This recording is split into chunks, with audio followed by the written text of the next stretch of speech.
ভয়ের গল্প শুনতে কার না ভালো লাগে, তবে সেই গল্পের সাথে যদি আমাদের খুব চেনা জায়গা জড়িয়ে থাকে তাহলে কৌতূহল অনেকটাই বেড়ে যায়।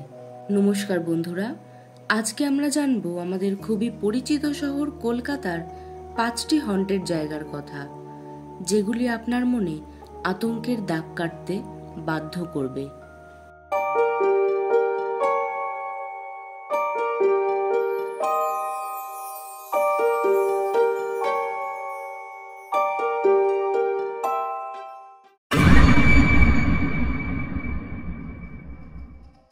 National library. 250 বছর পুরনো এই লাইব্রেরির আলাদা একটা পরিচয় আছে।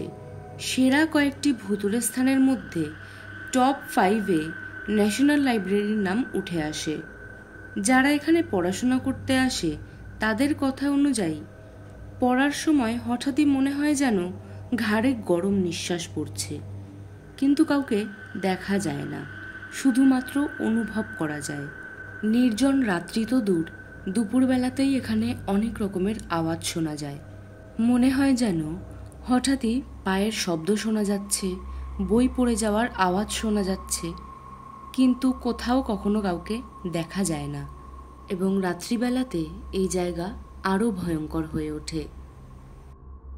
South park street symmetry. 1767 সালে প্রতিষ্ঠিত করা হয় এই কবরস্থান।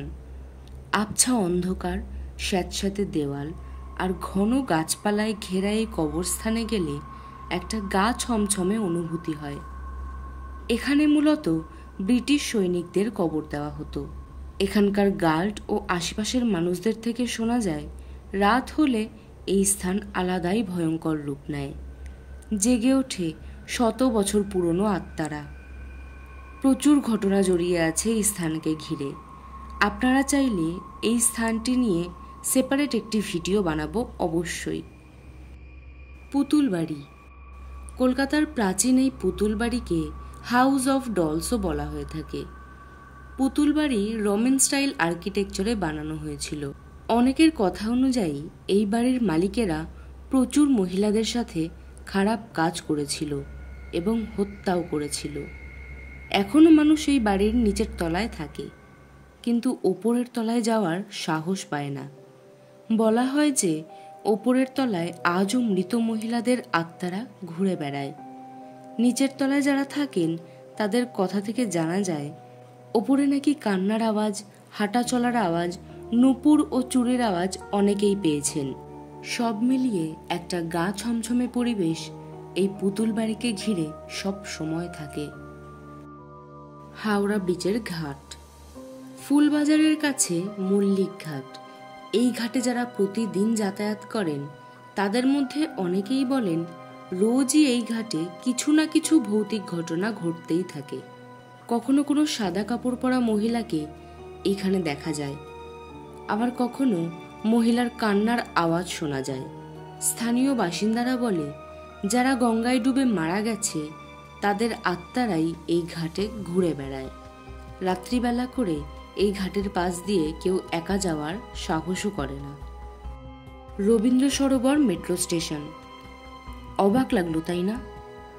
এত জনবহুল একটা মেট্রো স্টেশনের নাম কলকাতার টপ 5 ভৌতিক স্থানের মধ্যে কিভাবে জায়গা পেল?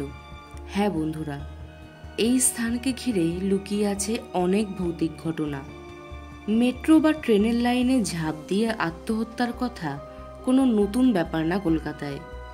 আর সেই আত্মহত্যার 80% ঘটনা ঘটে এই রবীন্দ্র সরোবর মেট্রো স্টেশনেই।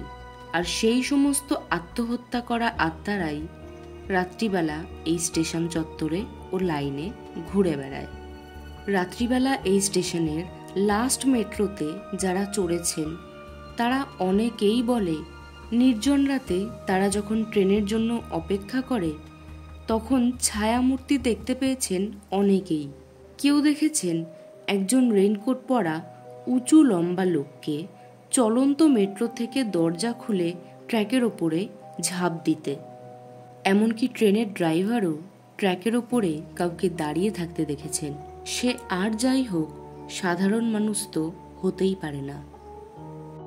এরকমই আরও প্রচুর হন্টেড প্লেস আছে আমাদের কলকাতা শহরে।